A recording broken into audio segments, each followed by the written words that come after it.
Crescencia Kapinga, ni mkazi wa manispaa ya Songea, lakini vile vile ni mwandishi wa habari.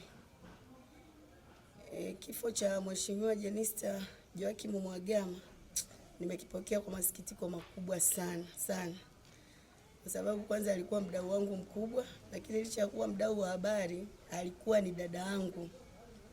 Yaani ni dada yule ambaye dada yangu amenilea, ambaye alikuwa ananirekebisha.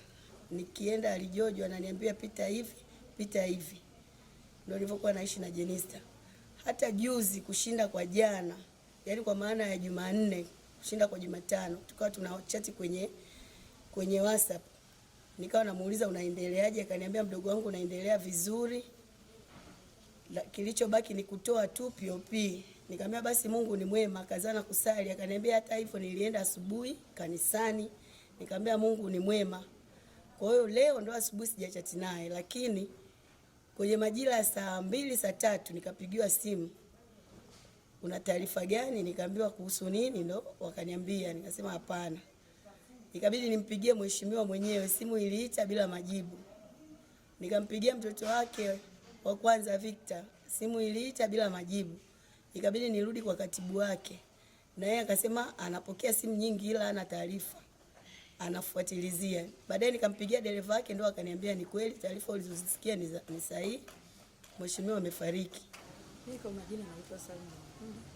Naitwa Mwalimu Juma Nyumayo na ni mkazi wa Songea, mkoa wa Ruvuma. Jimbo langu mimi ni la Peramiho ambako natoka Jenista Mhagama.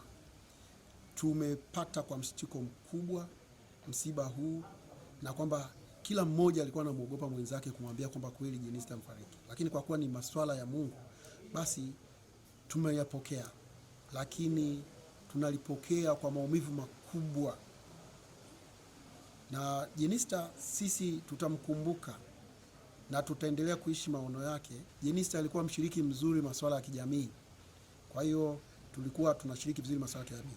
Mimi nikiwa kama admin wa kundi la Jimbo Songea mjini, niliweza kuwa kila nikipata fursa ya kutaka watu wachangiwe wenye matatizo na shida maalum, kama ni watoto, kama ni watu wenye uhitaji, mimi hiyo kazi nilikuwa naifanya. Jenista alikuwa anatusaidia sana. Na isitoshe hata jana nimeambiwa na dada mmoja kwamba jana hii kabla hajafa amechangia shida ya watoto ambao wanaishi mazingira magumu. Na ninamkumbuka mwaka jana alitupachangia kwa ajili ya watoto wanaoishi mazingira magumu pale shule ya msingi Ruhira, ambao wana ulemavu wa albino, viziwi, wasioona na magonjwa mengine yasiyokuwa ya kawaida. Kwa kweli ni pigo kwetu, ni pigo kwa Tanzania, na ni kiongozi ambaye alikuwa ni modo kwa wanawake wengi hapa mkoani, hata kwa Tanzania na hata Afrika Mashariki na Kati. Leo hii ulivyosikia hivyo asubuhi nikiwa tunapokea simu za watu mbalimbali, lakini hapa hawazungumzi kipi ni kipi, kwa sababu na mimi sijui. Lakini baada ya kuna barua ya bunge, maana yake nikaona hii sio, ikabidi kujiridhisha, maana nikasema barua hizi watu wao wanazituma. Nilipoingia kwenye website ya bunge nikaona ni sahihi, basi mimi nikakonfirm kwamba Mheshimiwa Jenista Mhagama ambaye mimi ni bibi yangu, mlezi wangu, lakini bosi wangu kazini, toka nikiwa mtendaji wa kijiji, kupata hizo taarifa kwa mwanzo.